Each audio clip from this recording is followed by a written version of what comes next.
세 번째 기업은 HDC 현대산업개발입니다.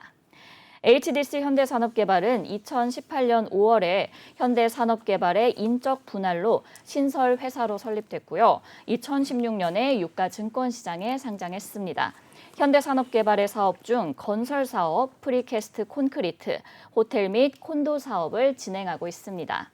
매출 포지션은 건설 부문 89.8%, 프리캐스트 콘크리트 호텔 등 10%로 구분됩니다. 실적도 한번 확인해 볼게요. 2021년 연결 기준 매출액은 3조 3,693억 원, 영업이익 3,304억 원, 당기순이익 2,058억 원을 기록했는데요. 매출액은 전년 대비 8.2% 감소했고 영업이익은 43.6% 감소했으며 당기순이익은 6.5% 감소했습니다. 네, 이렇게 HDC 현대산업개발 기업 정보 살펴봤고요. 대표님 어떤 공시 볼까요? 네, 뭐 HDC 현대산업개발 지금 뭐 많은 걱정도 좀 있고 네. 최근에 좀 이슈가 좀 되고 있는 부분입니다. 과연 영업 정지로 끝날 것인가, 또는 이 도급 면허가 좀 취소되면서 사업자의 어떤 이 자격이 박탈될 것인가 걱정이 좀 있었는데 바로 어제였습니다. 주요 사항 보고서 통해서 회사 영업 정지 사실을 좀 공시했는데 내용을 보도록 할게요. 네. 영업 정지의 분야입니다. 토목 건축 공사업입니다. 전체 매출액은요, 지금 3조 398억 원에 해당되는 영업정지 내역입니다. 매출액의 90.4%에 해당됩니다. 영업정지 내용 보도록 하겠습니다. 토목 건축 공사업에 대해서 영업정지 8개월간을 부여하겠다. 2022년도 4월 18일부터 올해 12월 17일까지입니다. 영업정지 사유입니다. 건설산업 기본법에 따른 이 부실 시공에 따른 사유로 영업정지를 하겠다는 겁니다. 향후 대책입니다. 행정처분에 대한 집행정지 가처분 신청, 그리고 행정처분의 취소 소송을 통해서 대응하겠다. 그리고 영업정지의 행정처분에 대한 집행정지 가처분 신청이 인용되는 경우에는 행정처분 취소 소송의 판결 시까지는 회사의 영업 활동에 대한 어떤 제한은 없다라고 좀 밝혔습니다. 영업정지 일자는요, 4월 18일입니다.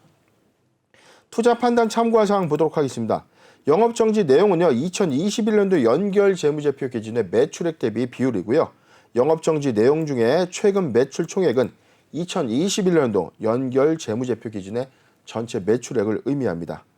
회사는 이사회 결의일은 영업정지 행정처분의 공문을 접수한 날이기 때문에 어제 공문을 접수받았고, 이에 따라서 영업정지 공시가 제출된 것으로 판단됩니다. 네, 지난해 6월 발생한 광주 학동 참사와 관련해서 결국 HDC 현대산업개발이 8개월의 영업 정지 처분이 내려졌습니다. 여기에 이제 현대산업개발도 법적 대응에 나섰는데요. 행정처분 취소 소송과 또 집행정지 가처분 신청으로 대응을 하겠다라고 했는데 대표님 이거 받아들여질 가능성이 있을까요? 우선은 지금 이게 이 본안 소송까지 좀 가게 된다면 뭐 통상적인 어떤 사례들이 좀 있었습니다. 과거에 식약처의 어떤 행정처분 소송이 좀 있었을 때 메디톡스 역시도 사실상 이 효력정지 가처분이 인용되면서 본안 소송까지 좀 가져갔던 사례가 좀 있었는데, 결국에 본안 소송에서는 좀 패소를 했었죠. 단순히 이제 영업 정지의 기간을 좀 단축하는 효과는 좀 거뒀는데, 네. 현대산업개발의 경우에도 사실상 이 영업정지에 대해서는 유불리를 좀 다투어야 되는 어떤 이슈는 좀 있겠죠. 왜냐하면 이게 처벌이 가혹합니다 또는 가혹하지 않습니다라는 판단은 본안에서 한 번 더 다뤄질 수 있는 가능성이 좀 있기 때문에 항변의 요건, 그래도 이야기를 좀 들어준다는 어떤 차원이라면 효력정지 가처분은 저는 인용을 해줄 거라고 봐요. 단계 회사는 어떤 지금 시간을 좀 벌어야 되는 어떤 숙제이기 때문에 제가 오너라고 하더라도 사실상 효력정지 가처분을 통해서 회사의 어떤 사업 역량을 좀 더 가져가는 게 이해관계적 측면에서 좀 유리하기 때문에 지금 효력정지 가처분, 집행 정지 가처분 신청을 좀 진행할 것으로 보여지고, 이는 좀 빠르게 좀 인용되지 않겠는가. 그런데 이제 본안에서의 어떤 판단을 사실상 이 영업정지를 승소하기에는 좀 어렵지 않겠는가라는 어떤 관측도 지배적이고, 지금 이 회사는 영업정지권이 이 건만 있는 것이 아니라 네. 다음 건 안에서 좀 예상되는 부분이죠. 거기서도 지금 뭐 도급 면허를 좀 취소한다, 또는 뭐 영업정지를 좀 해야 된다, 좀 다른 어떤 안건들도 하나가 좀 있기 때문에 지금 사실상 이게 저는 그래도 좀 장기화될 수 있지 않겠는가 예측을 해봅니다. 네, 일단 효력 정지 가처분은 좀 인정될 수도 있다라고 조심스레 예상을 해주셨는데 대표님, 근데 이게 또 8개월 동안 신규 수주를 하지 못한다면은 회사가 좀 잘 버틸 수 있을지도 의문이에요. 어떻게 보시나요? 일단 지금 영업 정지 집행 정지 이 효력 정지 가처분이 인용이 만약에 된다면 사실상 이 본안 판결이 결정되는 그 시간까지는 사실상 이 시간을 좀 벌어다는 거죠. 그런데 이게 본안에서 크게 뭐 대세가 어떤 뒤집어지는 어떤 판단 그 부분이 명확하게 나오지 않겠지만 다만의 어떤 이 억울한 사정을 좀 뭐 어필해서 영업정지 기간을 조금이라도 좀 단축할 수 있는 어떤 전략을 가져가야만 하는 어떤 상황이 좀 맞기 때문에 네. 일단은 지금 당장 영업정지 공문을 좀 수령은 했지만 회사는 이 효력정지 가처분을 통해서 충분히 그 기간만큼 좀 시간을 좀 더 벌어낼 것으로 보여지고 그 기간 동안에 또 확정될 수주는 그 이후에도 수주를 만약에 따내게 되면 이거는 영업정지와의 어떤 이 관련 형태와는 좀 다르게 네. 신규 수주 물건은 영업정지 이후에도 공사를 좀 진행될 수 있던 어떤 관련 법이 있거든요.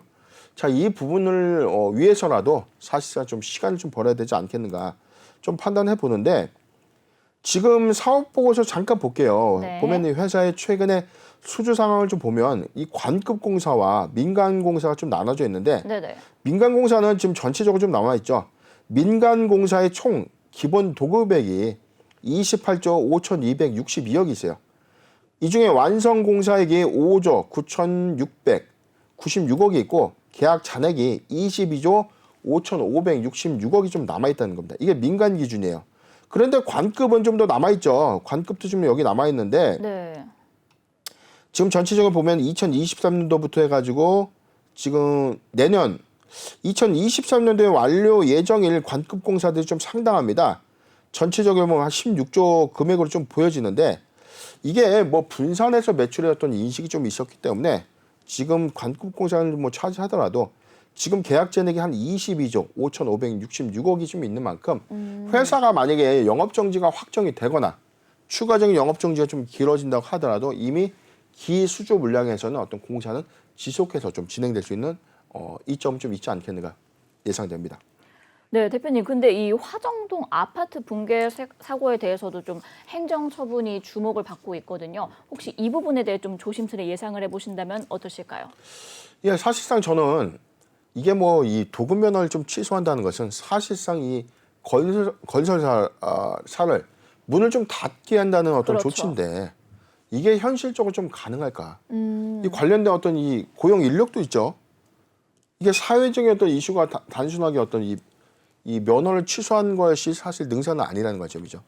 오히려 저는 영업 정지를 좀 더 강하게 좀 준다든가 뭐 일정 기간의 관급 공사를 크게 좀 제한 조치를 좀 준다든가 이런 어떤 이 관 처분 하에서 면허 취소는 좀 너무 과한 것 아닌가.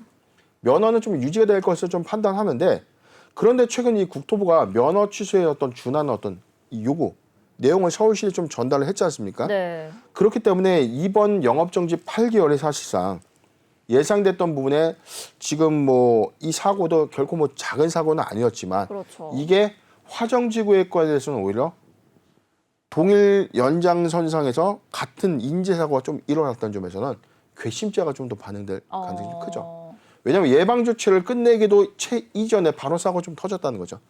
자, 그렇기 때문에 총체적인 어떤 부실을 다시 원천적으로 좀 극복해야 되는 중대한 어떤 숙제를 좀 안고 있는 셈인데 현대산업개발의 경우에는 지금 영업정지 1차가 8개월이었기 때문에 2차의 경우에는 도급 면허가 좀 취소되는 어떤 결정도 예상되는 어떤 내용들도 사실 있지만 저는 2차에 오히려 영업정지 기간이 좀 더 크게 좀 증가되지 않겠는가. 1년 8개월, 1년 이상의 어떤 영업정지 기간을 좀 더 가져간다면 현대산업개발은 오히려 영업정지의 어떤 폭이 조금 더 길어지지 않겠는가 예상을 해봅니다. 네, 면허 취소는 좀 과하다. 영업 정지 기간을 좀 길게 봐야 되지 않을까라고 말씀해 주셨습니다. 대표님, 그럼 이제 주주분들을 위한 대응 전략도 한번 부탁드릴게요. 예, 오늘 3.82% 하락한 15,100원의 종가 형성을 좀 했는데 현대산업개발의 경우에는 사실상 지금 이 건설주에 대한 어떤 이점을 우리가 좀 차지하더라도 지금 코로나19의 이 팬데믹이 시초됐던 유상증자의 어떤 이 권리락 비율까지 다 반영된 연중의 최저점 라인까지 이제 도래가 된 거예요. 사실상 네. 주가의 어떤 측면을 보면 지금 더 이상 뭐 추락할 수 없는 뭐 바닥권의 영역까지 좀 내려와 있는데 사실상 좀 1월 27일 13,500원까지 좀 하락을 했는데 지금 15,100원. 그래도 최근에 추세 유지는 좀 해줬다는 거죠. 그런데 지금 불확실성이라고 보여지는 어떤 중대한 이 사유는 영업 정지일 것인가 아니면 면허 취소일 것인가. 면허 취소에 대한 어떤 우려감이 시장이 좀 팽배하게 좀 작용될 수 있는 건데 그래도 면허 취소는 너무 과하지 않겠는가의 어떤 관점에서는 저점의 어떤 영역에서 사실상 이 기술적 분석상으로 본다면 지금 메리트 있는 매수 구간 좀 맞죠. 네. 그런데 지금 항상 리스크 관점에서 우리가 본다면 최종 어떤 판단 여부를 우리가 보고 매수하는 것이 맞지 않겠는가. 그렇죠. 왜냐하면 이 면허 취소 여부에 대해서는 제가 결정할 수 있는 사안은 아니라는 거죠. 그렇죠. 자, 관점이기 때문에 지금 추세적으로 좀 보유형 관점에서 굉장히 힘들 수밖에 없는 구간입니다. 네. 지금 애석하지만 15,000원, 15,000원이 좀 이탈된다면 전 저점 영역대까지인 13,500원대까지 주가가 좀 추가적으로 하락할 수 있는 배제 가능성이 충분히 있다. 그렇기 때문에 지금 보유형 관점에서 15,000원이 이탈되지 않는다면 보유 의견이 맞는데 지금 사실상 이 주가가 최근에 어떤 이 추세 대응에 진행이 돼서 한 26,000원 되면 거의 뭐 큰 폭의 하락률을 좀 보여주고 있는 구간이기 때문에 네. 사실상 뭐 지금 손절의 의미가 없지 않겠습니까? 그렇기 때문에 지금 신규종 매수 관점에서는 아직 매수를 고려하기는 이르지 않겠는가. 매수 금지. 보유적 관점에서 추세 대응을 좀 한다면 15,000원이 이탈되지 않는다면 보유 의견 15,000원이 이탈된다면 13,500원인 전 저점까지 주가가 하락할 수 있다는 점 참고하셨으면 좋겠습니다. 네, 이 보유자 관점에서는 15,000원이 이탈되지 않는다면은 보유하시면 되고요. 만약 15,000원이 이탈된다면은 13,500원까지 하락 가능성 짚어주셨습니다. 신규 매수는 하지 않는 것이 좋을 것 같고요. 최종 판단 여부를 보고 확인 후에 매수를 하시는 것이 좋겠습니다.